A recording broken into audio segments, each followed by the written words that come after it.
देऊ इच्छितो, कारण की त्यांच्या डोक्यातून ही कल्पना सुचली.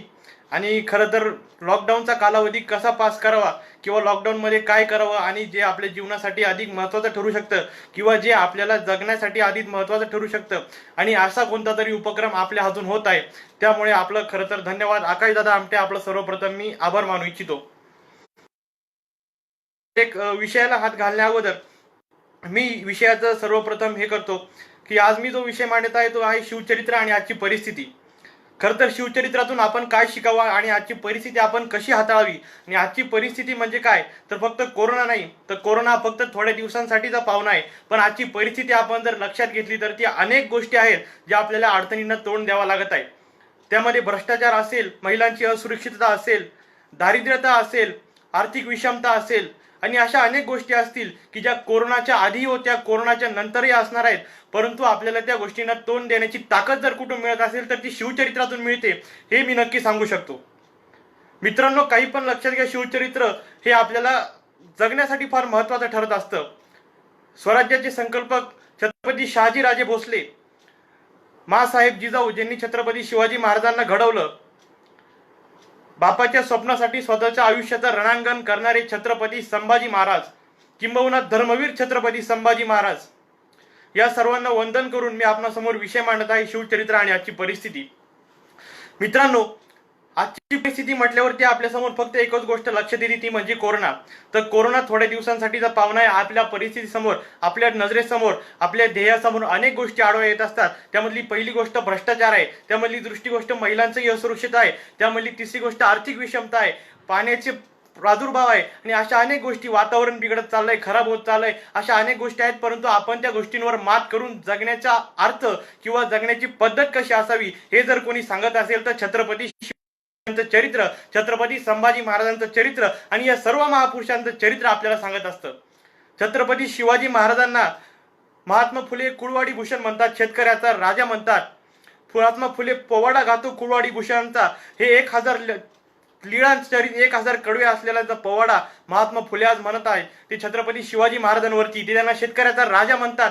महात्मा फुले हे छत्रपती शिवाजी महाराजांना आपला गुरु देखील मानतात. डॉक्टर बाबासाहेब आंबेडकर भारताला संविधान अर्पण करताना म्हणत होते की मी भारताचं संविधान लिहिताना छत्रपती शिवाजी महाराजांचं स्वराज्य माझ्या डोळ्यासमोर ठेवलं आणि मग संविधान लिहिलं. अशा प्रकारचं संविधान मी माझ्या भारताला अर्पण करत आहे. छत्रपती शिवाजी महाराजांचं चरित्र हे केवळ जगण्यापुरतं मर्यादित ठरत नाही, तर ते कसं जगायचं आणि जगता जगता काय काय करायचं.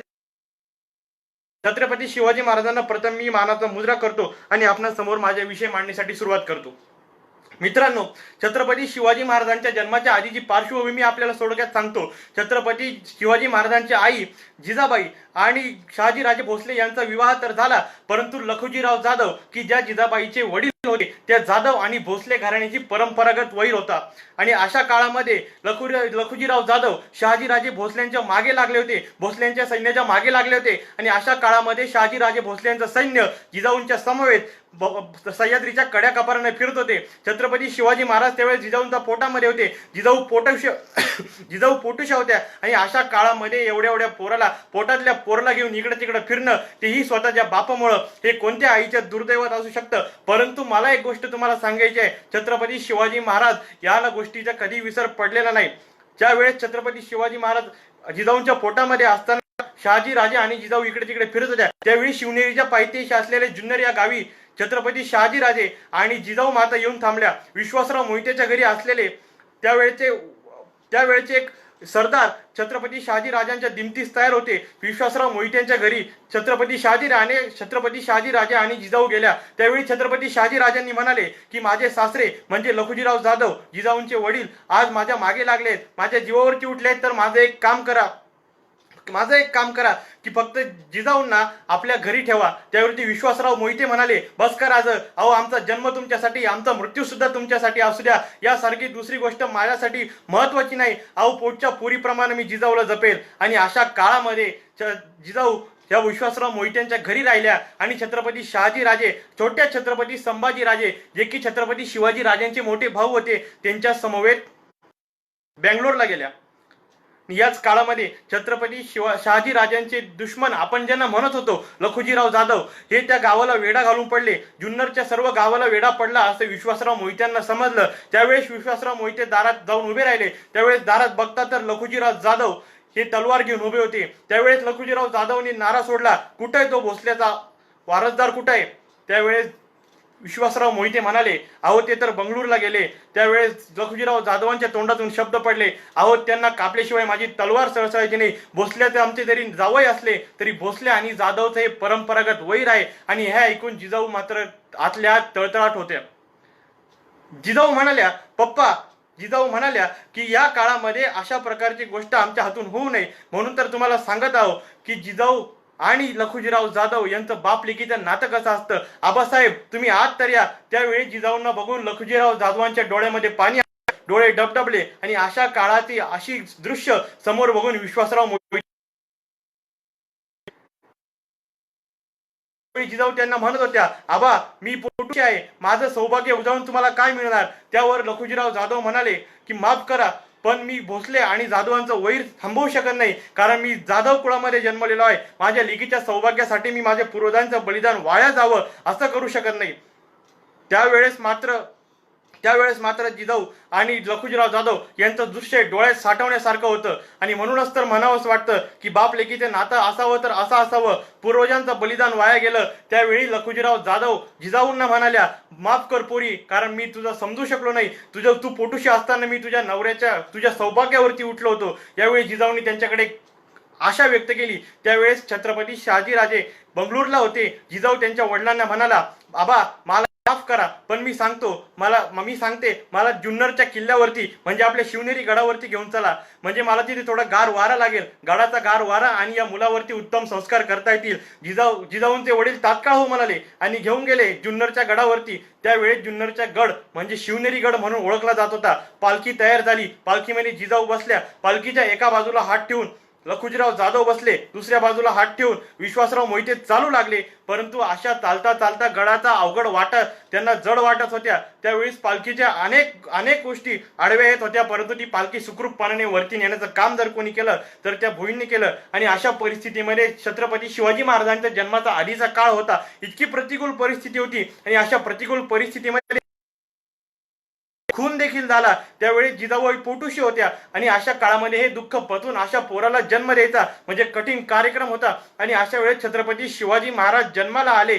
पोर पालतं जन्माला आलं म्हणून त्यांनी शास्त्री बुवाला विचारलं की हे काय झालं. त्यावेळेस शास्त्री बुवा म्हणाले, आज हे पोर पालतं जन्माला आलं, परंतु उद्या हे पोर दिल्ली पालखी घातल्याशिवाय राहणार नाही.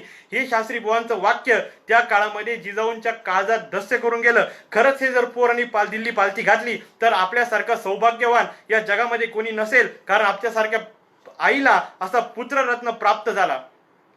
अशा काळामध्ये छत्रपती शिवाजी महाराजांचा जन्म झाला. प्रतिकूल परिस्थिती तेव्हाही होती, प्रतिकूल परिस्थिती आत्ताही आहे, परंतु या प्रतिकूल परिस्थितीचा सामना करण्याचं धारिष्ट्य ज्या लोकांमध्ये असतं ते लोक आज नाव कमवतात. मित्रांनो, आयुष्यामध्ये संघर्ष जितका मोठा असतो यश तितकंच मोठं असतं, कारण आता संघर्ष उद्याचं सामर्थ्य निर्माण करत असतं. छत्रपती संभाजी महाराजांचा जन्म हा फार सोयीस्कर झाला, परंतु त्यांच्या जन्मानंतर दुसऱ्या वर्षानंतर त्यांच्या आयुष्यात जो काही संघर्ष सुरू झाला तो संघर्ष त्यांना स्वर्ग प्राप्ती होईपर्यंत सुरूच होता. अशा प्रतिकूल काळात आपण ज्यांचं नाव आज घेतो त्या काळामध्ये संघर्षाच्या अनेक वाटा उद्भवतात, परंतु त्या वाटा आपण तुडवून जोपर्यंत यश प्राप्तीसाठी जात नाही तोपर्यंत आपण ध्येय गाठलं असं म्हणणं चुकीचं ठरेल. खरं तर छत्रपती संभाजी महाराज आणि छत्रपती शिवाजी महाराज यांच्याविषयी बोलण्यासारखं फार आहे, परंतु आज ज्या विषयाची मी बोलतोय ती म्हणजे शिवचरित्र आणि आजची परिस्थिती म्हटली की आम्हाला फक्त कोरोना आमच्या डोळ्यासमोर दिसतोय, आम्हाला फक्त विविध प्रकारचे आजार, विविध प्रकारची उपाययोजना हे आमच्या डोळ्यासमोर दिसत आहे. परंतु मला तुम्हाला एक गोष्ट सांगावीशी वाटते. मित्रांनो, हा आजार आहे. आपल्याकडे भरपूर पैसा असतो, आपल्याकडे सोयीसुविधा उपलब्ध असतात, परंतु अशाही काही गोष्टी आहेत ज्या काळात लोकांकडे सोयीसुविधा उपलब्ध नव्हत्या. परंतु त्या काळात देखील अशा प्रतिकूल परिस्थितीत लोकांनी अभ्यास केला, लोकांनी विविध प्रकारच्या गोष्टी उपाययोजना करून देखील स्वतःचं आयुष्य सुधारू शकले नाही. परंतु असेही काही लोक आहेत या काळामध्ये स्वतःच्या आयुष्यातील विविध प्रकारचे अंग आणि विविध प्रकारे आपलं आयुष्य कसं सुलभ करता येईल ही गोष्ट तुम्हाला सांगत आहे. मित्रांनो, नगर आणि पुण्याच्या मध्ये सुपे नावाचं गाव आहे. या गावामध्ये कालिका कला केंद्र नावाचं एक नर्तिकेचं केंद्र आहे. या केंद्रामध्ये दररोज बाया नाचवायचं काम चालू असतं आणि ज्या लोकांकडे भरपूर पैसा आहे हे लोक संध्याकाळी जातात, रात्रभर या मुलींचा नाच बघतात, बायांचा नाच बघतात आणि सकाळी परत येतात. असं दिवसेंदिवस चालू असतं. असाच एका नराधमाने आपली काम वासना करून त्या मुलीला पोटोशी सोडलं आणि या मुलीच्या पोटाला एक बाळ जन्माला आलं. परंतु ते बाळ कोणाचं? त्या बाळाला आपला बाप माहिती नाही. त्या बाईला आपला नवरा माहिती होता पण तोही सोडून गेला. त्या बाळाला आपला बाप माहिती नाही आणि ती बाई दररोज नाचत होती. त्या पोराचा प्रपंच, त्या पोरासाठी भाकर ही दररोज त्या फळावरती नाचून आणत होती. आणि अशा काळामध्ये देखील त्या पोराला जगवायचं हे त्या बाईचा निर्धार होता. त्यावेळेस ती बाई गेली, दररोज नाचत होती, थोडा भाकर तुकडा पोरासाठी देत होती, थोडा आपण ठेवत होती. एक दिवस अचानक ते पोरगा आजारी पडलं. काय करावं सुचत नव्हतं. परंतु त्या बाईला लक्षात आलं की या पोराला भरपूर ताप पडलाय, पण आज जर आपण याच्यासाठी काही खायला आणू शकलो नाही तर याची तब्येत बिघडेल, याला दवाखान्यात न्यायला पैसे नाहीयेत, काय करायचं? तिच्या सोबतच्या बायका आग्रह करत होत्या. ती नाचायला तयार होत नव्हती. परंतु अशा प्रतिकूल परिस्थितीत समोर बसलेले मंडळी आले. त्या बाईला बळजबरी उचलला आणि तमाशाच्या फळावरती उभं केलं. तिला म्हटले नाच. ती म्हटली मी नाचू शकत नाही, माझं पोरगं तिकडे तापाने फणफणतंय, पण मी काय करू, मला सुचत नाहीये. ते लोक तिला बळजबरी नाचण्यासाठी प्रवृत्त करत होते. आणि अशा काळामध्ये सुद्धा छत्रपती शिवाजी महाराजांचा आदर्श डोळ्यासमोर ठेवून ती बाई त्या फळावरती नाचली आणि स्वतःच्या पोरासाठी 2 भाकरी घेऊन आली. परंतु एक गोष्ट लक्षात आली नाही, ते पोराजवळची रात्रीची नव्हता. त्याला आवाज दिला, त्याला हलवलं, तो उठत होता, तो तापाने बेशुद्ध पडला होता. आणि ते पैसे घेऊन न जेवताच ती बाई गेली तर डायरेक्ट त्या दवाखान्यात जाऊन थांबली. दवाखान्यामध्ये विचारणा झाली, तुम्ही याला लवकर हॉस्पिटलमध्ये काय आणले नाही? ती बाई निशब्द झाली. आणि अशा परिस्थितीत त्या बाळावरती उपचार करून त्या बाळाला परत घरी आणलं. आणि त्या बाईने निर्धार केला की आपण एक काम करूया, या बाळाला काही करून पुण्यामध्ये नेऊन ठेवूया. ती बाई तडक निघाली, बस पकडली, पुण्यात गेली. त्या मुलाला सांगितलं, जोपर्यंत तू कोणी मोठा व्यक्ती होत नाही, जोपर्यंत मला या धंद्यापासून तू सोडवत नाही, तोपर्यंत तू मला माझं तोंड दाखवू नको. आणि अशा परिस्थितीत तो पोरगा पुण्याला राहायला लागला. त्याची आई काय करते त्याला माहिती नव्हतं, त्याचे वडील कोण त्याला माहिती नव्हतं. आपल्या नावापुढे आपल्या बापाचं नाव काय लावायचं हे अशा परिस्थितीत तो पोरगा शिकत होता. अशा परिस्थितीत तो पोरगा शिक्षण घेत होता. अशा परिस्थितीमध्ये तो पोरगा संघर्ष करत होता. आणि या संघर्षावर मात करण्यासाठी तो दिवसेंदिवस ताटकळत उभा होता. आणि अशा वादळात सुद्धा तो पोरगा मोठा झाला. बघता बघता 16 वर्ष निघून गेले. परंतु अचानक एकदा काय झालं, कालिका कला केंद्र सुपे येथे एक गाडी आली. काळ्या रंगाची गाडी होती. त्या गाडीतून कोणीतरी उतरलं. कोट पॅन्ट घातलेला माणूस आला, त्या बाईजवळ गेला आणि म्हटला, बाई एक काम होतं. त्यावरती ती बाई म्हणाली, काय काम होतं? ती म्हणे, मी तुला न्यायला आलोय. म्हणे, असं कसं नेणार नाही, मला न्यायला फक्त माझा मुलगा येऊ शकतो. असा मुलगा होणे आणि असा मुलगा होणे आणि असा पुत्र रत्न मिळणे कदापि शक्य नाही. तो कोट पॅन्ट घातलेला माणूस म्हणाला, तू ज्या मुलाची वाट बघत होते तो मुलगा मीच आहे. आणि तो मुलगा आज रोजी कलेक्टर आहे, अमित राजर्षी काळे. तुम्ही आत्ताही गुगल करून बघू शकता. अमित राजर्षी काळे हा IAS ऑफिसर आहे. अशा काळामध्ये प्रतिकूल शिक्षण घेऊन अनेक लोक जगतात, अनेक लोक स्वतःचा प्रपंच ओढतात, अनेक लोक यशाचे शिखर गाठतात. परंतु आपल्यासमोर फार छोटं संकट आहे. या लोकांच्या मानाने आपल्या समोरचं संकट फार कमी आहे. मी जर तुम्हाला अशा की ज्या लोकांच्या मनामध्ये ठाव करून जातात, ज्या लोकांच्या काळजाला डायरेक्ट हात घालतात, आणि अशा गोष्टी सांगणं आणि अशा गोष्टी ऐकणं हे आजच्या काळामध्ये सर्वात गरजेची गोष्ट आहे. लॉकडाऊन म्हणजे आपल्याला वेळ मिळालाय, तो वेळ आपण आपलं आयुष्य सुखकर कसं करावं हे सर्वात महत्वाची गोष्ट आहे. मित्रांनो, तुम्हाला दुसरी एक गोष्ट सांगू शकतो. छत्रपती शिवाजी महाराजांच्या मनामध्ये स्वराज्य निर्मितीची इतकी जबरदस्त इच्छा होती. आपण स्वराज्य संकल्पक छत्रपती शहाजी राजांना म्हणतो. स्वतःच्या पित्याचं स्वप्न पूर्ण करण्यासाठी छत्रपती शिवाजी महाराजांनी स्वतःच्या आयुष्याचं रणांगण केलं असं म्हटलं तरी वावगं ठरणार नाही. कारण छत्रपती शिवाजी महाराज, छत्रपती संभाजी महाराज हे आपले पित्याच्या आज्ञेत राहणारी गोष्ट आहे. छत्रपती शिवाजी महाराज शहाजी राजांच्या आज्ञेत राहिले, छत्रपती संभाजी महाराज शिवाजी राजांच्या आज्ञेत राहिले. छत्रपती शिवाजी महाराजांनी स्वतःच्या पित्याच्या जोडे डोक्यावरती घेऊन नाचणारा राजा छत्रपती शिवाजी महाराज होते. ही गोष्ट आज आपण लक्षात घेतोय का? छत्रपती शिवाजी महाराजांना अनेक विशेषणे देता येतील. नाना अलंकार मंडित, भोसले कुलोत्पन्न, सिंहासनाधीश्वर. पण एका पित्याला प्राप्त झालेला स्वतःच्या मनासारखा पोरगा जगामध्ये दुसरा कुठेही नाही असं नाव छत्रपती शिवाजी महाराजांना आज आपण दिलं, ही आपली छाती गर्वाने अभिमानाने फुगून यायला पाहिजे. छत्रपती शिवाजी महाराज निघाले, दक्षिण दिग्विजयासाठी निघाले होते. छत्रपती शिवाजी महाराज दक्षिण दिग्विजयासाठी निघालेले असताना छत्रपती शिवाजी महाराज आंध्र प्रदेशात येऊन पोहोचले. छत्रपती शिवाजी महाराजांचा मुक्काम मल्लिकार्जुन या देवळामध्ये पडला. त्या देवळामध्ये 3 गोपूर होते, पण एक गोपूर अर्धवट केलेलं होतं आणि या गोपुरामध्ये काय करावं छत्रपती शिवाजी महाराजांना समजत नव्हतं. त्यावेळेस छत्रपती शिवाजी महाराज मुक्काम झाला. दुसऱ्या दिवशी पहाट उगवली. त्यांनी सैन्याला तात्काळ आदेश दिला, अरे भाविक या मंदिरात येत आहे, त्या मंदिराला घाट नाही, हे घाट बांधण्याचं काम तातडीनं पूर्ण करावं. हा आदेश छत्रपती शिवाजी महाराजांनी केला. आजच्या राज्यकर्त्यांनी हा विचार करायला नको का? छत्रपती शिवाजी महाराज स्वतःच्या राज्यात नव्हते, स्वतःच्या मुलखूत नव्हते, स्वतःच्या परगाण्यामध्ये देखील नव्हते, तरी त्यांनी छत्रपती शिवाजी महाराजांनी परराज्यात जाऊन मंदिराचा घाट बांधण्याचे तात्काळ आदेश दिले. आजच्या राज्यकर्त्यांनी स्वतःचा मतदारसंघाचा विचार करणं सोडून द्यायला हवं. आजच्या राज्यकर्त्यांनी स्वतःचा गावाचा विचार करणं द्यायला सोडून द्यायला हवं. तर हा देश माझा आहे आणि मी या देशासाठी काय काय देणं लागतो, हा विचार जर आजच्या राज्यकर्त्यांनी केला तर मला नाही वाटत की असं संकट आपण इतक्या सहजासहजी पेलून, इतक्या सहजासहजी परतून लावूया. म्हणून छत्रपती शिवाजी महाराजांचा आदर्श आणि छत्रपती संभाजी महाराजांचा आदर्श आजच्या पिढीने डोळ्यासमोर घेणं तितकंच गरजेचं आहे. छत्रपती संभाजी महाराज, छत्रपती शिवाजी महाराज हे अनेक देशोदेशी फिरत होते. मल्लिकार्जुनचं मंदिर बांधलं. मी तुम्हाला मागाशीच म्हणालो की 3 गोपूर पूर्ण झाले होते. सकाळी छत्रपती शिवाजी महाराज शैल्य मल्लिकार्जुनचं दर्शन घेऊन बाहेर येतात आणि मंदिराच्या कळसाकडे पाहतात की 1 2 3 गोपूर बांधून तर पूर्ण झाले, पण 4थं गोपूर का बांधलेलं नाही. यावर छत्रपती शिवाजी महाराज तितक्या कामगारांना बोलवतात आणि या कामगारांना आदेश देतात की लवकर या आणि हे गोपूर तात्काळ बांधून पूर्ण करा. त्यावरती कामगार म्हणतात, राज अहो तुम्ही तर परगावचे आणि आमच्यासाठी आम्हाला आदेश देतात, आम्हाला पैके देतात, एवढं सगळं कशापायी करतात. त्यावरती छत्रपती शिवाजी महाराज कामगारांना सांगतात, मी जरी परगावचा असलो तरी हा प्रदेश माझा आहे. छत्रपती शिवाजी महाराज परगाव आणि प्रदेश यामध्ये महत्व जाणून होते. छत्रपती शिवाजी महाराजांना आपल्या लोकांच्या समस्या ठाऊक होत्या. छत्रपती शिवाजी महाराजांनी तात्काळ जेवढे लागतील तेवढे पैसे त्या कामगारांना दिले, जेवढी लागेल तेवढी साधन सामग्री त्या कामगारांना दिली आणि स्वतः मात्र आपल्या दक्षिण दिग्विजयासाठी मोहिमेसाठी पुढे चालते झाले. छत्रपती शिवाजी महाराजांचे ही शक्कल मात्र त्या कामगारांना समजली नाही. कामगारांनी त्या दिवशी ते गोपूर बांधून पूर्ण केलं, परंतु हा राजा आपल्याला इतकी प्रेरणा देऊन गेला, हा राजा आपल्याला इतकी ताकद देऊन गेला, हा राजा आपल्याला कसं जगावं हे शिकवून गेला. म्हणून छत्रपती शिवाजी महाराजांचं पहिलं स्मारक त्या कामगारांनी 4थ्या गोपुरामध्ये बांधलंय. ते आजही शैल्य मल्लिकार्जुनच्या देवळामध्ये दिसून येतं. छत्रपती शिवाजी महाराज जिवंत असतानाही त्यांचं पहिलं स्मारक होतं.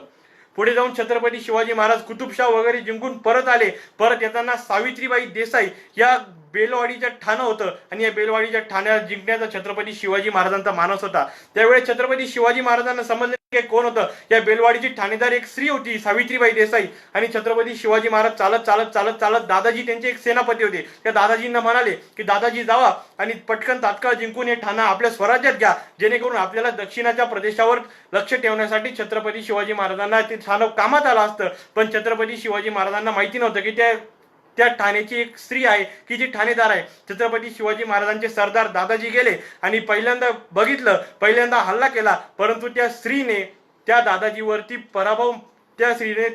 पराभव केला, त्या दादाजीवरती विजय मिळवला आणि अशा प्रकारे विविध प्रकारचे प्रकार देखील दादाजी जिंकले नाही. त्यावेळेस छत्रपती शिवाजी महाराजांना वाईट वाटलं, अरे इतके पराक्रमी सेनापती, इतका पराक्रमी सरदार आणि इतके पराक्रमी लोक असून सुद्धा आपण मात्र पराभूत झालो. त्यावेळी छत्रपती शिवाजी महाराजांनी पुन्हा सर्व सैन्यासह दादाजींना पाठवलं, परंतु यावेळी मात्र छत्रपती शिवाजी महाराजांच्या सैन्याचा विजय झाला. सावित्रीबाई देसाई कैद झाली आणि छत्रपती शिवाजी महाराजांसमोर तिला आणण्यासाठी त्यांनी दादाजीला पाठवलं. एका स्त्रीचा सन्मान आजच्या काळामध्ये कशी करावा ही गोष्ट मी तुम्हाला सांगतोय.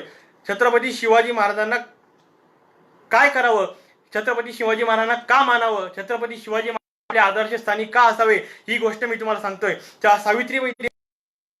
सावित्रीबाई देसाई छत्रपती शिवाजी महाराजांच्या समोर आणण्यासाठी तयार होत होती, परंतु छत्रपती शिवाजी महाराजांच्या समोर नेण्यासाठी सावित्रीबाई देसाई म्हटली थांबा. सावित्रीबाई देसाई तात्काळ आत गेली आणि आपल्या तान्या बाळाला घेऊन आली. छत्रपती शिवाजी महाराजांच्या मांडीवरती सोपवलं आणि छत्रपती शिवाजी महाराजांसमोर हात जोडून विनंती केली की महाराज, मी तुमची दोषी आहे, तुम्ही मला कैद केलाय, परंतु माझा पोरगा मात्र दोषी नाही, त्याला तुम्ही सोडून द्या, माझा प्राण घ्यायचा तर माझा प्राण घ्या, अशी हात जोडून कळवळू लागली. त्यावेळी छत्रपती शिवाजी महाराज त्या बाळाकडे बघत म्हणाले, अगं हा तर माझा भाचा आहे आणि तू माझी बहीण झाली, तुझ्यासारखी कर्तृत्ववान स्त्री माझ्या स्वराज्याच्या सीमेवरची आहे, हे पाहून मी फार खुश झालेलो आहे. बहिणीचा दर्जा देण्याची हिंमत छत्रपती शिवाजी महाराजांमध्ये होती. आजच्या स्त्रियांची स्थिती आपण समाजात बघत आहोत. महिला फार असुरक्षित आहे, ही गोष्टी कोणी अमान्य करणार आहे. पण त्या काळामध्ये छत्रपती शिवाजी महाराजांनी शत्रूच्या स्त्रीला सुद्धा स्वतःच्या बहिणीचा दर्जा दिला. ही गोष्ट मात्र आपण विसरून चालणार नाही. छत्रपती शिवाजी महाराज त्या स्त्रीला म्हणाले, हे घे तुझं राज्य, तुला राज्य मी तुझं परत देतोय, त्यासाठी बहीण मानतो म्हणून तुला साडी आणि चोळी घेण्यासाठी एक वतन तुला परत देतोय आणि याच्या नावावर सुद्धा एक वतन करतोय. छत्रपती शिवाजी महाराजांनी त्यांना वतन दिले. अशा प्रकारचा राजा आजच्या जगामध्ये होणे नाही, अशा प्रकारचा प्रशासक आजच्या जगामध्ये होणे नाही. प्रेम करणारा, शत्रूच्या स्त्रियांना बहीण मानणारा, परंतु स्त्रियांच्याकडे कोणी वाकड्या नजरेनं बघितलं तर त्या वाकडी नजर कैद करणारा आणि तिथेच त्याचे हातपाय तोडणारा राजा सुद्धा छत्रपती शिवाजी महाराज होते. रांझ्याच्या पाटलाची गोष्ट आपल्या सर्वांना माहित असेल. छत्रपती शिवाजी महाराज जेव्हा राजगडावरती होते त्यावेळी रांझ्याच्या पाटलीने भर दुपारी एका स्त्रीला उचललं, त्या स्त्रीवरती अतिप्रसंग आणला आणि ही गोष्ट छत्रपती शिवाजी महाराजांना कळली. तेव्हा तात्काळ छत्रपती शिवाजी महाराजांनी रांझ्याच्या पाटलाला पकडून आणण्याचे आदेश दिले. त्याचे हातपाय कलम केले म्हणजे त्याचे हातपाय तोडले आणि त्या तोडलेल्या हातपाय सकट त्याला गावाच्या चौथऱ्यावरती बसवण्यात आलं. त्यावरती जिजाऊनी छत्रपती शिवाजी महाराजांना प्रश्न विचारले की राजे, आपली शासन तर असे हवी की आपले शासन तर असे हवी की समोरच्या शत्रूला जर आपण महिलांच्या पदराला हात घातला तर त्याला आपण जीवनदंड द्यायला हवा, जीवित दंड द्यायला हवा. तर त्यावेळी छत्रपती शिवाजी महाराज म्हणाले की माते, जर त्याला असं जिवंत मारून टाकलं असतं तर त्या लोकांना आपली कदर नसती, पण त्याचे हातपाय कलम करून त्याला भर चौथऱ्यात ठेवलं म्हणजे एक गोष्ट लक्षात आली की येता जाता लोक त्याच्याकडे बघतील, त्याला विचारतील तुझी अशा हालत कोणी केली. त्यावेळेस तो छत्रपती शिवाजी महाराज नव्हे तर स्वराज्याचं नाव घेईल आणि स्वराज्यामध्ये महिलांना अतिप्रसंग आणणारा अशा प्रकारच्या व्यक्तीची असे घाणेरडं कृत्य करण्याला, इतक्या प्रकारचे घाणेरडे कृत्य करणाऱ्याला अशी घाणेरडी शिक्षा देणं हेच आम्हाला अभिप्रेत होतं. आणि या स्वराज्यामध्ये छत्रपती शिवाजी महाराजांनी एक आदर्श घालून दिला. त्यावेळी जिजामाते छत्रपती शिवाजी महाराजांनी म्हणाल्या होत्या की तुम्हाला मी जेवढं शिकवलं त्यापेक्षा तुम्ही अधिक पुढे गेलात आणि असाच पुत्र आम्हाला अभिप्रेत होता. छत्रपती शिवाजी महाराजांनी महिलांकडे वाकड्या नजरेने बघणाऱ्यांना कठोर शिक्षा दिली. आज आपण बघतोय हिंगणघाट असेल, हैदराबाद असेल, कोपर्डी असेल, अशा अनेक घटना घडत गेल्या. हिंगणघाटमध्ये अंकिता भिस्तोडी या तरुणीला जिवंत जाळलं गेलं आणि अशा प्रकारच्या तरुणीला जिवंत जाळणं हे आजच्या स्वराज्यामध्ये अभिप्रेत नव्हतं. छत्रपती शिवाजी महाराज आम्हाला जर खरंच कळाले असते तर हे फास्ट ट्रॅक कोर्ट चालवण्याची गरज असती का? छत्रपती शिवाजी महाराजांच्या काळामध्ये महिलांना तात्काळ न्याय मिळत होता. आजच्याही काळामध्ये तात्काळ न्याय मिळण्यासाठी काय अडचण आहे का? तेव्हा तर संसाधने उपलब्ध नव्हते. आजच्या काळामध्ये संसाधनांची उपलब्धता फार प्रमाणात आहे. लगेच एखादी गोष्ट व्हायरल होऊ शकते. तर मग छत्रपती शिवाजी महाराजांच्या काळापेक्षा या काळामध्ये महिलांच्या पदराला हात घालणारा किंवा महिलांवर अतिप्रसंग माणसावरती आपण कठोर शासनाची अंमलबजावणी का करू शकत नाही, हा एक प्रश्न या ठिकाणी विचारणं तर वावगं ठरणार नाही.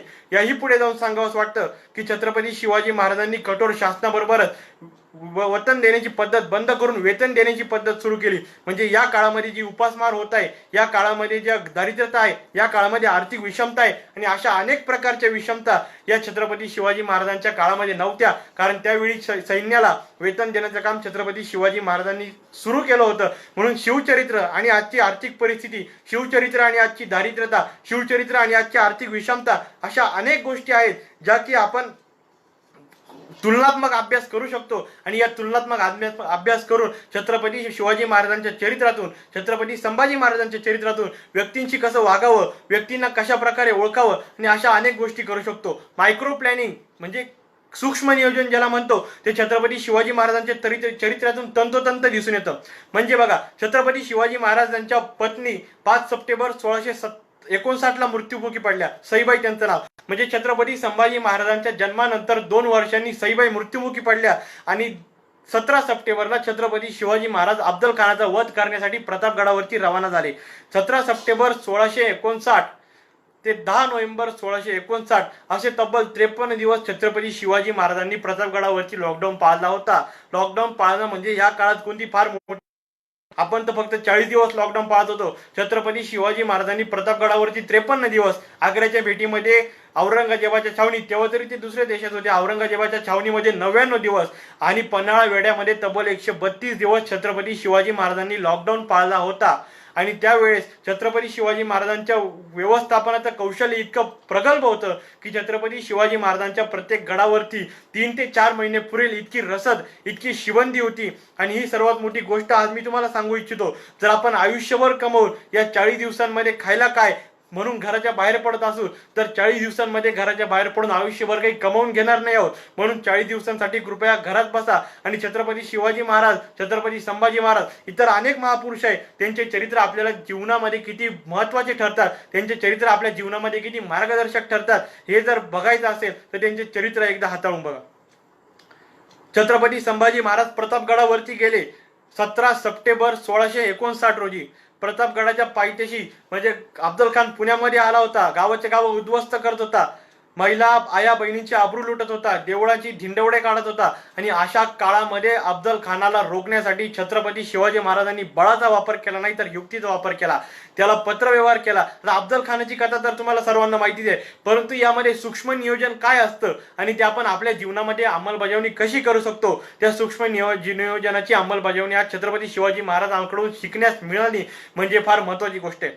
त्यावेळेस अफजल खान गडाच्या पायथ्याशी धुमाकूळ घालत होता आणि या धुमाकूळामध्ये छत्रपती शिवाजी महाराजांनी त्याला एक पत्र व्यवहार केला की अफजल खान, आम्ही तुला फार घाबरलो आहे, तुम्ही आमच्या काकासाहेबांसारखे आहेत तर आपण तह करू शकतो. त्या काळी तहला म्हणजे माणसं वाचवायची म्हणजे तह करायचा, ही काळी त्यावेळी एक फक्त या काळी त्यावेळेस इक्वेशन होतं, म्हणजे माणूस वाचवायचा तर तह करायचा. छत्रपती शिवाजी महाराजांनी पुरंदरचा तह केला, कारण त्यावेळेस छत्रपती शिवाजी महाराजांना माणसं वाचवायची होती. 4 लाख होन उत्पन्नाचा प्रदेश आणि 23 किल्ले कोंढाण्यासह छत्रपती शिवाजी महाराजांनी मिर्झा राजे जयसिंगला दिले होते.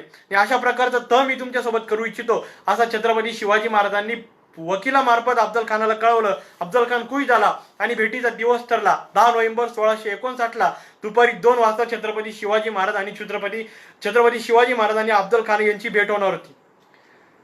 आता दुपारचा प्रवास छत्रपती शिवाजी महाराज 10 नोव्हेंबर 1659 रोजी तयारी करून निघाले. तयारी सोबत छत्रपती शिवाजी महाराजांसोबत जिवाजी महाला होते, संभाजी धनवटेकर होते. आणि चालता चालता छत्रपती शिवाजी महाराज थांबले आणि जीवा महाला म्हणाले, जीवा कात्री आहे का तुझ्याकडे? त्यावरती त्या कात्रीला जीवा महाला म्हणाला, हो होय राजे आहे की, तर माझे केस इतके बारीक करती, दाढीचे केस इतके बारीक कर की ते समोरच्याच्या हातात यायला नको.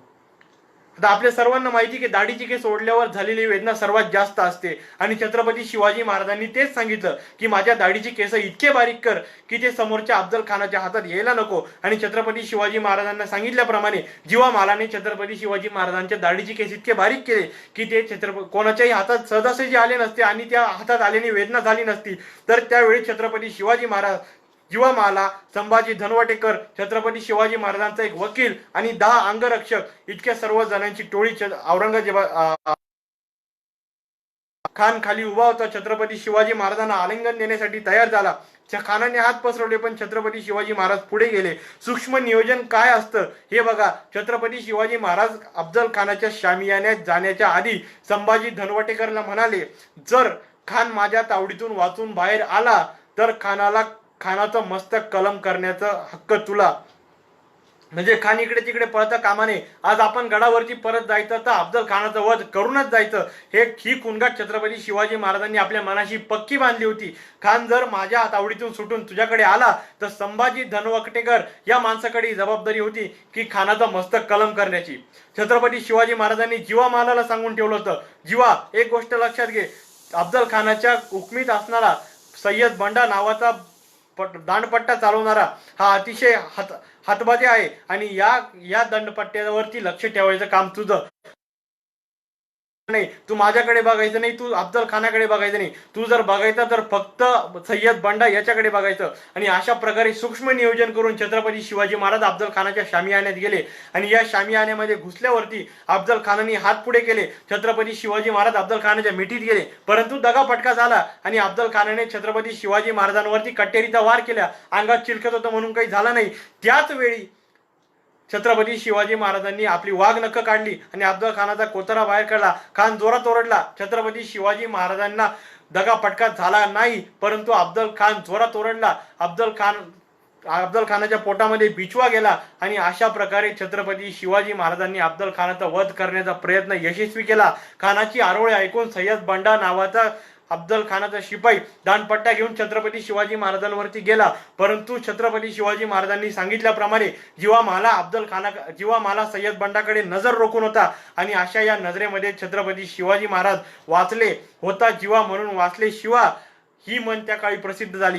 जीवा मालाने सय्यद बंडाचे दोन्ही हात आपल्या दांडपट्ट्याच्या शैलीने कलम केले आणि अशा प्रकारे सूक्ष्म नियोजन करून एखादी गोष्ट केली तर आपली संख्याबळ, आपलं स्वतःचं अंगबळ आपलं कितीही कमी असलं तरी आपण बुद्धीच्या जोरावरती एखादी लढाई जिंकू शकतो, ही रुजवणी त्या काळी छत्रपती शिवाजी महाराजांनी केली.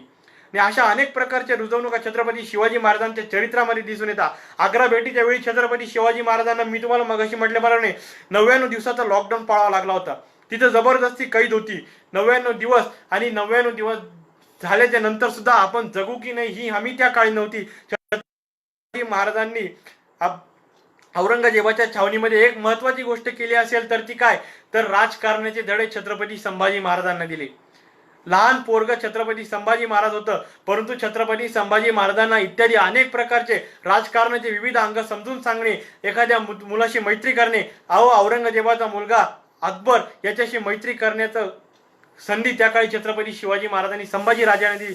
स्वतः मात्र लॉकडाऊन पाळत होते. छत्रपती शिवाजी महाराज सापडत नव्हता, पण छत्रपती शिवाजी महाराज निसटले तर असे निसटले की डायरेक्ट राजगडावरती जाऊन पोहोचले. अशा प्रकारे छत्रपती शिवाजी महाराजांच्या जीवनामध्ये धगधगीचे प्रसंग आले, गडबडीचे प्रसंग आले आणि लॉकडाऊन पाळण्याचे देखील प्रसंग आले. परंतु प्रत्येक प्रसंगाला कसं तोंड द्यावं ही शैली जर आपल्याला कोणाकडून शिकायची असेल तर ती छत्रपती शिवाजी महाराजांकडून शिकायची. शिवचरित्र आपल्याला दुसरं काही शिकवत नाही. शिवचरित्र आपल्याला शिकवतं की जगायचं कसं, शिवचरित्र आपल्याला शिकवतं की जगवायचं कसं. छत्रपती शिवाजी महाराज स्वतः 2 महिन्यात स्वतः मात्र अंतर कापून परत आले आणि छत्रपती संभाजी महाराजांना 2 महिने मथुरामध्ये ठेवलं.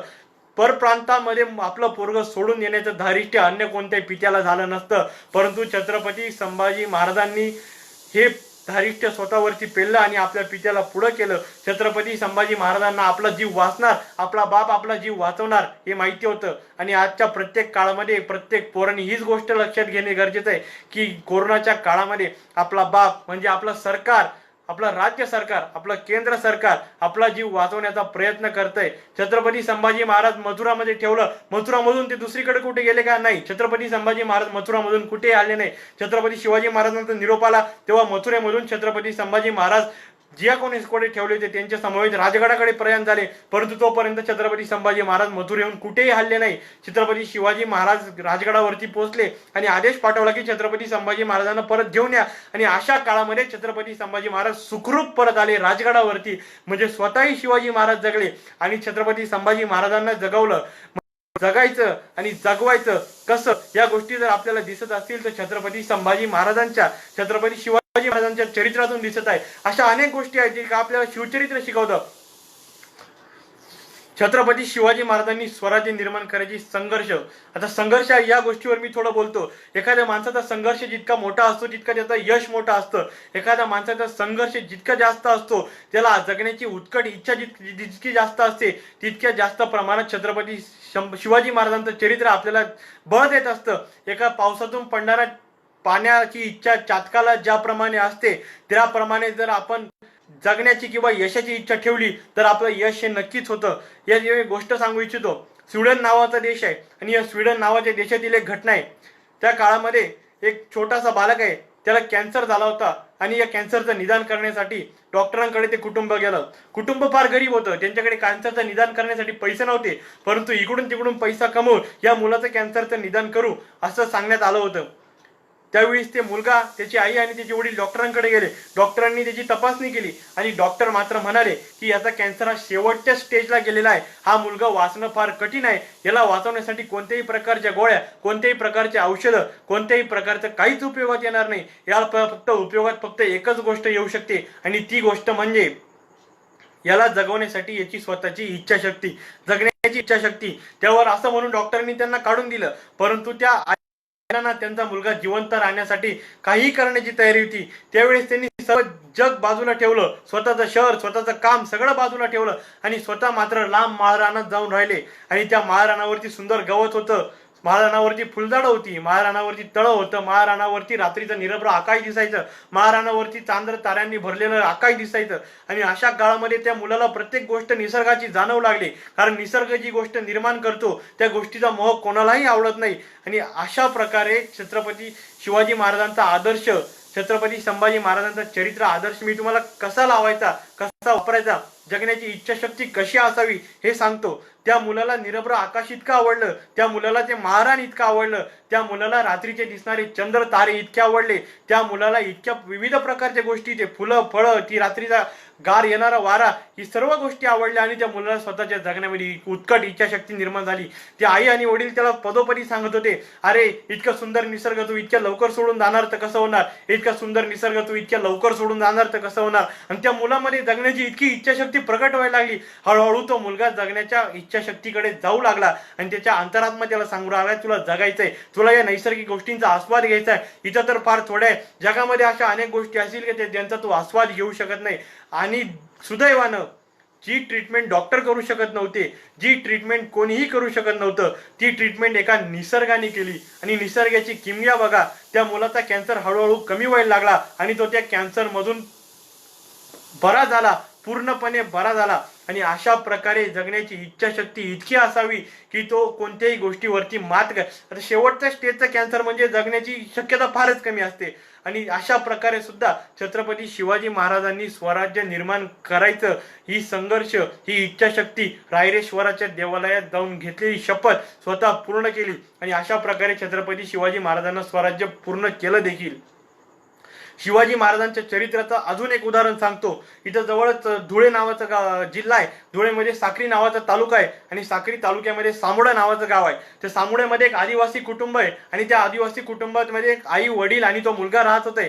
त्या आदिवासी कुटुंबाचं एवढंच काम की जायचं आणि दारू गाळायची, दारू गाळून झाली की जवळच्या बाजारामध्ये विकून यायची. ती दारू गाळता गाळता गाळता गाळता ते पोरगं हळूहळू मोठं होऊ लागलं. पहिली दुसरी तिसरी मध्ये ते पोरगं गेलं आणि एके दिवशी रात्रीची दारू गाळताना त्या दारूमध्ये थोडंसं विषारीपणा आला आणि ती दारू चाकून बघावी म्हणून त्या मुलाच्या वडिलांनी ती दारू चाकली आणि त्यांच्या आई आणि मुलाच्या डोळ्यासमोर त्यांच्या वडिलांचा तडफडून मृत्यू झाला. आणि फक्त उरला कोण, तर फक्त मुलगा आणि आई. अशा परिस्थितीमध्ये आजूबाजूच्या आदिवासी लोक सांगत होते की तू हे काम थांबव, तुझ्या मुलाला शिकव. परंतु ती आई ऐकत नव्हती. दारू गाळायचं काम अविरतपणे चालू होतं. मुलगा शिकत होता, वाढत होता. आणि अशा प्रकारे तो मुलगा मोठा झाला. पूर्ण मोठा झाला नाही, 5वी आणि 6वी पर्यंत गेला. एक दिवस त्यांच्याकडे गिराईक आला, दारू पिणं म्हणून तो गिराईक आला आणि त्या मुलाला जवळ बोलवलं. तो मुलगा जवळ आला, इकडे. तर काय, 5 रुपयाची फुटाणे घेऊन जा. तर तो मुलगा म्हणाला, नाही मला अभ्यास करायचा आहे. तर त्या माणसाने त्या मुलाच्या फणकन कानपट्टी दिली आणि तो माणूस म्हणाला की तुला अभ्यास करून कुठं कलेक्टर होणार आहे का. तर त्या मुलाला त्यांनी बळजबरीने फुटाणे घेण्यासाठी पाठवले. तर त्याची आई आली. तर त्याची आई त्यावेळेस म्हणाली की माझा मुलगा एक दिवस कलेक्टर नक्की होईल. आणि अशा शब्दाने तो मुलगा जागला. तो मुलगा आता सध्या नांदेडमधून ठाणे जिल्ह्यामध्ये बदली झाली बहुतेक. त्या मुलाचं नाव आहे डॉक्टर राजेंद्र भारुड. यांच्याकडे अनेक लोक गेले आणि या अनेक लोकांनी विचारणा केली की तुम्ही ज्या समाजामधून आलात, तुम्ही ज्या विविध प्रकारच्या लोकांमधून आलात की जेथे शिक्षणाचा लवलेश देखील नाही, परंतु अशा लोकांमधून तुम्ही आल्यानंतर सुद्धा इतक्या मोठ्या पदापर्यंत पोहोचलात, ते तुम्ही कसं काय साधलं. भारुड उत्तर देतात की मी फक्त 2 व्यक्तींचा आदर्श माझ्या डोळ्यासमोर मांडला. एका व्यक्तीचा फोटो माझ्या मागच्या भिंतीवरती लावलाय आणि एका व्यक्तीचा फोटो माझ्या पुढच्या भिंतीवरती लावलाय. तर त्या 2 व्यक्ती होत्या. त्या 2 व्यक्तींच्या फोटोकडे बघितलं तर एक व्यक्ती दिसते छत्रपती शिवाजी महाराज आणि दुसरी व्यक्ती दिसते डॉक्टर बाबासाहेब आंबेडकर. छत्रपती शिवाजी महाराजांच्या चरित्रातून, छत्रपती संभाजी महाराजांच्या चरित्रातून आम्हाला काय शिकायचंय, तर छत्रपती शिवाजी महाराज आणि छत्रपती संभाजी महाराजांचे चरित्र आम्हाला आमचं ध्येय प्राप्तीसाठी महत्वाचं ठरतं. छत्रपती शिवाजी महाराजांचं चरित्र हे आम्हाला अनेक प्रकारचे उद्योग करण्यासाठी महत्वाचं ठरतं. छत्रपती शिवाजी महाराज एक छोटे उद्योगपती होते. छत्रपती शिवाजी महाराज एंटरप्रेन्युअर होते. आणि अशी अनेक पुस्तकं छत्रपती शिवाजी महाराजांच्या चरित्रावर आलेली आहेत. हेही या ठिकाणी नमूद करावं असं वाटतं. याही पुढे जाऊन सांगावं असं वाटतं की छत्रपती शिवाजी महाराज पन्हाळ्याच्या वेड्यामध्ये अडकले होते. आपल्याला 40 दिवस घरात बसण्यासाठी जीवावर आलंय. आपण सरकारचं ऐकत नाही, आपण कोणाचंच ऐकत नाही. आपण तो रोग पसरावा कसा यासाठीच प्रयत्न करतोय. सरकार ते रोग रोखण्याचा प्रयत्न करतोय, आपण तो रोग पसरावा कसा यासाठी प्रयत्न करतोय. म्हणून मी तुम्हाला सांगू इच्छितो की छत्रपती शिवाजी महाराज माफ करा, छत्रपती शिवाजी महाराज 132 दिवस पन्हाळ्याच्या वेड्यामध्ये अडकून पडले होते.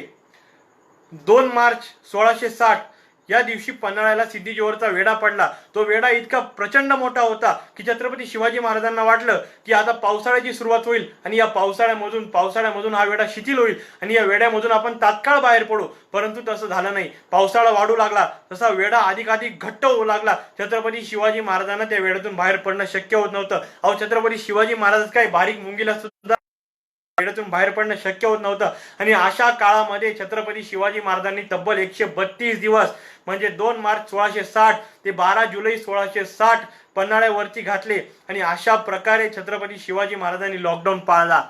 12 जुलैचा दिवस उगवला. छत्रपती शिवाजी महाराजांना समजत नव्हतं काय करावं. छत्रपती शिवाजी महाराजांच्या सेवेमध्ये असणारा छत्रपती शिवाजी महाराजांचं नावी शिवा काशीद यावेळी छत्रपती शिवाजी महाराजांच्या डोळ्यासमोर ताडकन उभा राहिला आणि याला जर राजाचा वेश परिधान केला तर हा तंतोतंत माझ्यासारखा दिसतो. आणि छत्रपती शिवाजी महाराजांना एक नामी युक्ती सुचली. त्यावेळी त्यांना आठवलं की शिवा काशीद इकडे. शिवा काशीद तात्काळ राजांच्या समोर हजर झाला आणि शिवा काशीद राजांना म्हणाला, शिवाजी महाराज शिवा काशीदला म्हणाला, काही नाही, तुला मी बनून सिद्धी जोहरच्या वेड्यामध्ये जायचंय. शिवा काशीद म्हणाला, जाईन की, त्यात काय एवढं. म्हणजे एखादा माणूस एखाद्या राजासाठी इतक्या सहजासहजी मरायला तयार होतो म्हणजे छत्रपती शिवाजी महाराजांनी माणसं कसे ओळखले असतील. आणि छत्रपती शिवाजी महाराजांनी एकही कोंढाण्यामध्ये तानाजी मालुसरे वापरले, मुरारबाजी देशपांडे, बाजीप्रभू देशपांडे, शिवा काशीद इत्यादी अनेक प्रकारचे, येसाजी कंक, हिरोजी फर्जन तर छत्रपती शिवाजी महाराजांच्या गादीवरती आग्र्याला झोपले होते. असे अनेक प्रकारचे माणसं छत्रपती शिवाजी महाराज वेगवेगळ्या प्रसंगासाठी वापरत राहिले. 12 जुलै 1660 दिवस उगवला आणि अशा दिवसामध्ये शिवा काशीदची पालखी मुख्य दरवाजाने निघाली आणि छत्रपती शिवाजी महाराजांची पालखी चोर दरवाजाने निघाली. पन्हाळ्याच्या वेढ्यातून सुटण्यासाठीचा तो दिवस होता. पालखी सापडली सिद्धी जोहरला. सिद्धी जोहरचे सैनिक आवाज करू लागले, उत्साह करू लागले आणि अशा काळामध्ये छत्रपती शिवाजी महाराजांची पालखी सापडली. म्हणून आता सिद्धी जोहर औरंगजेबाला पत्र लिहिणार. तोच त्याला आठवलं की एकदा शहानिशा करून बघावी. त्यामुळे छत्रपती शिवाजी महाराजांची पालखी असेल तर ती इतक्या सहजासहजी सापडणार नाही. जोहर स्वतः गेला, पालखीचा दरवाजा उघडला आणि बाहेर आला शिवा काशीद. सिद्धी जोहरची तलवार तळपली. ते सिद्धी जोहरनी त्याला प्रश्न विचारला, तुम्ही शिवाजी हो? शिवा काशीद म्हणाला, होय. परत सिद्धी जोहरनी प्रश्न विचारला, मैं आखिरी बार पूछता हूं कि शिवाजी तुम ही हो? त्यावेळेस सिद्धी जोहर पुन्हा म्हणाला. सिद्धी जोहरनी पुन्हा प्रश्न केला, शिवाजी तुम ही हो? त्यावेळेस शिवा काशीद म्हणाला, मीच आहे शिवाजी. परंतु तिथं एक सेवक उपस्थित होता. सिद्धी जोहरला म्हणाला, हुजूर, मी छत्रपती शिवाजी महाराजांकडे गेलो होतो. मैं खत लेके गया था शिवाजी के पास, लेकिन ये शिवाजी नहीं है. देखा है, उसकी नजर ऐसी भरदा है कि सामने को देखने वाला भी उसके आंखों के सामने ढीला पड़ जाता है. ये शिवाजी हो ही नहीं सकता. सिद्धी जोहरची तलवार म्यानातून निघाली आणि तटकन शिवा काशीदची गर्दन उडवली आणि हाहाकार माजला. मग छत्रपती शिवाजी महाराज कुठे? छत्रपती शिवाजी महाराज विशाळगडाकडे प्रयाण झालं होतं छत्रपती शिवाजी महाराजांचं. आणि अशा काळामध्ये माणूस कसा वापरायचा, माणूस कसा जोडायचा. छत्रपती शिवाजी महाराजांनी शिवा काशीदचे प्राण नाही मागितले. छत्रपती शिवाजी महाराजांनी शिवा काशीदला फक्त जाण्यासाठी कबूल केलं. पण शिवा काशीद स्वतःहून म्हणाला होता की अहो राजे, तुमच्यासारखा वेश परिधान करून जाण्याची माझी इच्छा तुम्ही पूर्ण केली. मी एक दिवस का होईना शिवाजी म्हणून जाईल आणि मेलो तरी शिवाजी म्हणूनच मरेल. आणि अशा प्रकारचे विचार छत्रपती शिवाजी महाराजांनी त्यांच्या मावळ्यामध्ये रुजवले होते. आज आम्हाला काय शिकायचंय ते 132 दिवस लॉकडाऊन पाळणारा राजा सुद्धा आम्ही बघितलाय आणि राजाचं नाव 450 वर्षानंतर सुद्धा आज या जगामध्ये अजरामर आहे. त्या काळात जर छत्रपती शिवाजी महाराजांनी आताताईपणा केला असता तर छत्रपती शिवाजी महाराज आणि आम्हाला समजलेच नसते. परंतु छत्रपती शिवाजी महाराजांनी संयमाने घेतलं. संयमाने कोणती गोष्ट घेत चला तर छत्रपती शिवाजी महाराजांच्या नकाची तरी सर आपल्यासारख्या सामान्य व्यक्तीला येईल, हे सर्वात महत्वाचं आहे. छत्रपती शिवाजी महाराज पन्हाळ्याच्या वेढ्यातून सुखरूप निघत होते. पन्हाळ्याच्या वेढ्यातून विशाळगडाकडे जात होते. परंतु दुर्दैवानं कोळखिंडीमध्ये बाजीप्रभू देशपांडे मृत्युमुखी पडले, परंतु या माणसाचं कर्तृत्व असं की बाजीप्रभू देशपांडे छत्रपती शिवाजी महाराज विशाळगडावरती पोहोचेपर्यंत प्राण सोडत नव्हता. तिथे तोफांची आवाज झाला आणि बाजीप्रभूंनी इकडे प्राण सोडले. याचा आजच्या जगाशी संबंध काय, तर मित्र असे जोडा की आपल्यासाठी प्राणपणाला लावायला तयार होतील. कारण आजच्या काळामध्ये मैत्रीचे अनेक किस्से ऐकतोय. छत्रपती शिवाजी महाराज हिरोजी फर्जन ही एक मैत्री होती की स्वतः मरण्यासाठी हिरोजी फर्जन छत्रपती शिवाजी महाराजांच्या गादीवरती झोपला होता. बाजीप्रभू देशपांडे, तानाजी मालुसरे, आधी लगीन कोंढाण्याचं मग रायबाचं असे म्हणणारे मित्र छत्रपती शिवाजी महाराजांनी कमवले येते. छत्रपती संभाजी महाराजांचं उदाहरण घ्या. छत्रपती संभाजी महाराज, बाबाजी डमडेरे, कवी कलश असे मित्र छत्रपती संभाजी महाराजांनी कमवले होते. आणि आजच्या काळामध्ये सुद्धा आपण असे मित्र कमवायची गरज आहे. नवे तर आपण स्वतः तसं राहायची गरज आहे. आपण स्वतः जर आपले मित्र सुद्धा आपसूक तसेच होतात. इंग्लिश मध्ये एक म्हण आहे, a man is known by a company he keeps. A man he is known by a company he keeps. म्हणजे माणूस असा ओळखला जातो की त्याच्या सोबत कोण राहतं, त्याच्या आजूबाजूला कोण राहतं, त्याचे मित्र कोणते, यावरून त्या माणसाची ओळख होते, यावरून त्या माणसाच्या स्वभावाची ओळख होते. अशा प्रकारे छत्रपती शिवाजी महाराज, अशा प्रकारे छत्रपती संभाजी महाराज इत्यादींचं चरित्र आपल्याला कशा प्रकारे किती मोठ्या प्रमाणात उपयुक्त ठरू शकतं. म्हणजे आज संपूर्ण भारताचं संविधान मार्गदर्शक ठरत आहे. संपूर्ण देशाला भारताचं संविधान, लोकशाही कशा प्रमाणात राहावं, कोणते नियम पाळावे, आपले अधिकार कोणते, आपले हक्क कोणते, आपले कर्तव्य काय हे सांगत असतात. परंतु वैयक्तिक दृष्ट्या बघितलं तर छत्रपती शिवाजी महाराजांचं चरित्र नीट अभ्यासलं ना तर आपल्याला जीवनामध्ये कोणतीही अडचण अशी नाही की सुटू शकणार नाही. जवळजवळ पाऊण तास होत आलाय पण छत्रपती शिवाजी महाराजांचं चरित्र हे संपण्यासारखं नाही. शेवटी एक गोष्ट सांगतो आणि मी आपली रजा घेतो. तर एक गोष्ट अशी, चिमणी आणि कावळ्याची गोष्ट आहे. एकदा काय होतं, एक आटपाट नगर असतं आणि त्या नगराला अचानक आग लागते. त्या नगराच्या वरच्या बाजूला एक तळ असतं, तळाच्या शेजारी सुंदर झाड असतं आणि त्या झाडाच्या वरती एक खोपा असतो. त्या खोप्यामध्ये एक चिमणी राहत असते. सगळीकडे अफरातफरी माजलेली असते. आणि अशा काळामध्ये छत्रपती शिवाजी महाराजांचा आदर्श काय असतो ते बघा. छत्रपती शिवाजी महाराजांनी सांगितलेल्या प्रमाणे की आपला जीव धोक्यात घालून दुसऱ्याचा जीव वाचावा चरित्र छत्रपती शिवाजी महाराजांचं आहे. आपल्यासारख्या माणसांना पाळता यायलाच हवं, परंतु ते प्राणी जर पाळत असतील तर किती मोठी गोष्ट ती सांगतो. त्या खोप्यामध्ये एक चिमणी राहत होती आणि सगळीकडे अफरातफरी माजली होती. त्या गावाला आग लागली होती. ऐकून खोप्यातून चिमणी बाहेर आली आणि चिमणीने बघितलं गावाला आग लागली आहे, संपूर्ण गाव जळत आहे, धगधगत आहे. आणि अशा प्रकारे चिमणीने उडी घेतली डायरेक्ट तळ्यामध्ये गेली आणि स्वतःच्या इवल्याच्या चोचीमध्ये पाणी घेऊन चिमणी मात्र उडाली. आणि ती उडालेली चिमणी बघून तो कावळा चिमणीकडे बघत होता. स्वतः जायची, जिथे जळत आहे तिथे चोचभर पाणी टाकायची, 2-3 थेंब टिपकायचे, चिमणी परत यायची, पुन्हा तळ्यामध्ये उडी मारायची, परत जायची, जिथे जळत आहे तिथे 2-3 थेंब टिपके पाणी टाकायची, पुन्हा यायची. एकदा झालं, दोनदा झालं, तीनदा झालं, चारदा झालं, पाचदा झालं, अनेक वेळ झालं. पण ते कावळ्याला समजत नव्हतं. कावळ्याने एकदा चिमणीला थांबवलं आणि म्हणाली,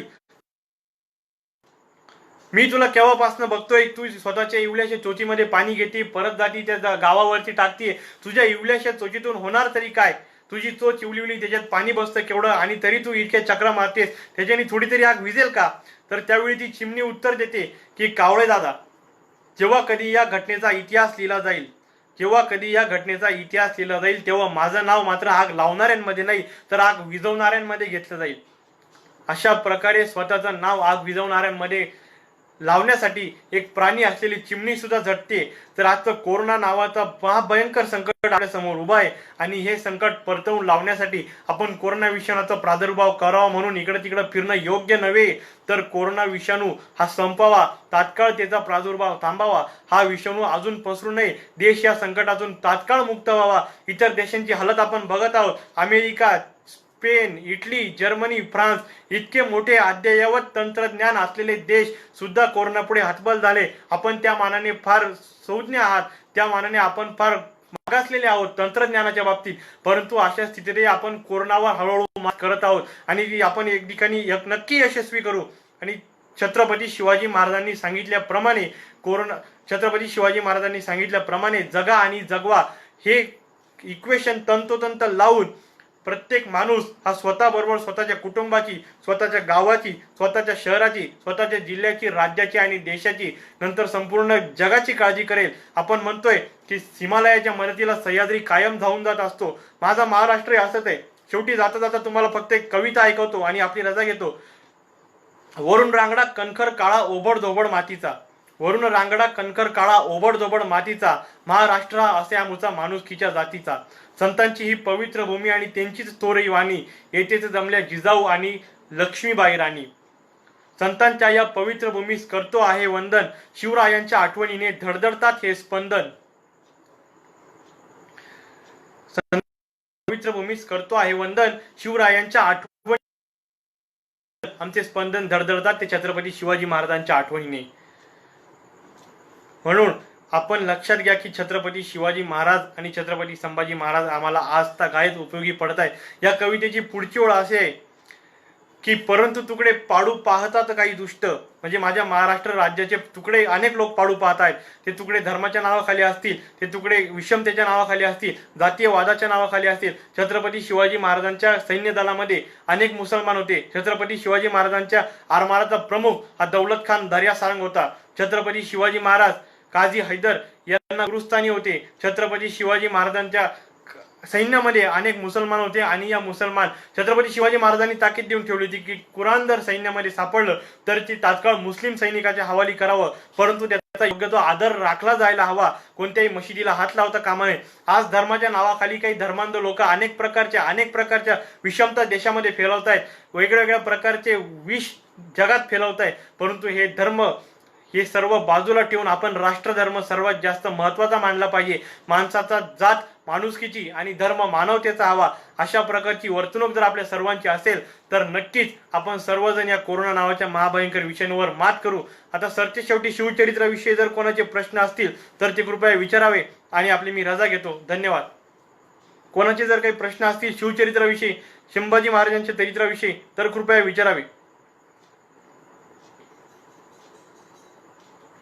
छत्रपती शिवाजी महाराजांचं चरित्र आपल्याला वेगवेगळ्या ठिकाणी उपलब्ध होऊ शकतं.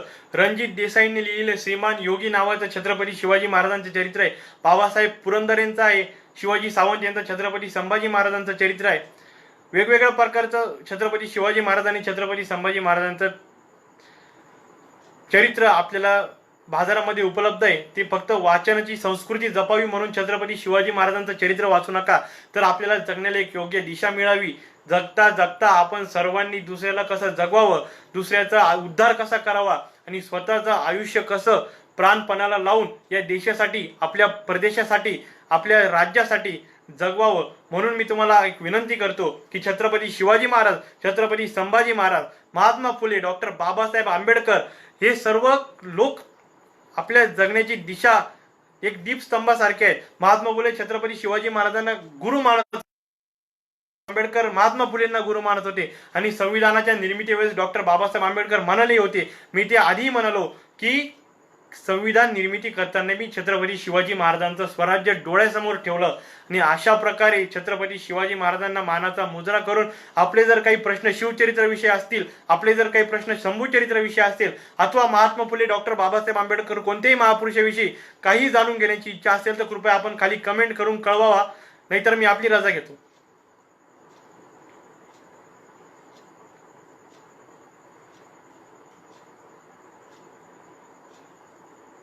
खाली वेगवेगळ्या प्रकारच्या कमेंट येतात, त्या सर्वांना धन्यवाद देतो की आपण या ठिकाणी उपस्थित राहिलात आणि माझे 40 भाषण जे काय आहे ते ऐकलं. तर कृपया करून हे भाषण ऐकणं म्हणून सोडून देऊ नका, नाहीतर नळी फुंकली स्वराने इकडून तिकडे गेले वारे असं होऊ देऊ नका. छत्रपती शिवाजी महाराजांच्या नखाची जरी सर आपल्याला आली तरी आपण छत्रपती शिवाजी महाराजांच्या स्वराज्याचे मावळे म्हणून प्रसिद्ध हो, कारण आपण या मातीतले आहोत. ही माती छत्रपती शिवाजी महाराजांच्या पायाने पावन झालेली आहे. म्हणून माझी विनंती आहे की छत्रपती शिवाजी महाराजांसारखा दिसायला महत्व नाही, छत्रपती शिवाजी महाराजांसारखं असायला महत्व आहे. आणि अशा प्रकारे छत्रपती शिवाजी महाराजांना आदर्श मानावा. सलमान खान, शाहरुख खान, अमिताभ बच्चन हे पडद्यावरची एका बुक्कीत 10 माणसं उडवतात, हे आमचे आदर्श नको. तर 16व्या वर्षी स्वतःचा अंगठा कापून स्वराज्याची शपथ घेणारे छत्रपती शिवाजी महाराज, वयाच्या 33व्या वर्षी स्वराज्याचे रक्षण करण्यासाठी स्वतःचे डोळे कापणारे छत्रपती संभाजी महाराज आमचे आदर्श असायला हवेत. इतकं बोलून मी माझे भाषण संपवतो. या लॉकडाऊन स्पेशल पेजवरती आकाश दादा आमटे यांनी मला संधी दिल्याबद्दल त्यांचे सर्वप्रथम आभार मानतो. आणि आज या ठिकाणी तुम्ही सर्वजण उपस्थित राहिलात त्याबद्दल तुमचे आभार मानतो. आकाश दादा आमटे यांच्या भावी कार्यासाठी शुभेच्छा. त्यांनी केलेल्या विविध प्रकारच्या नवीन उपाययोजनांना शुभेच्छा. सुखकर लॉकडाऊन कसा व्हावा हे आकाश दादा आमटेंनी आम्हाला सांगितलं, त्याबद्दल त्यांचं धन्यवाद. तुम्ही सर्व आलेत, तुमचं धन्यवाद. हबप अक्षय महाराज तायडे या ठिकाणी उपस्थित आहेत, त्यांचंही धन्यवाद. आणि अशा प्रकारे मी आपली रजा घेतो. धन्यवाद. जय हिंद, जय महाराष्ट्र, जय शिवराय, जय ज्योती, जय क्रांती.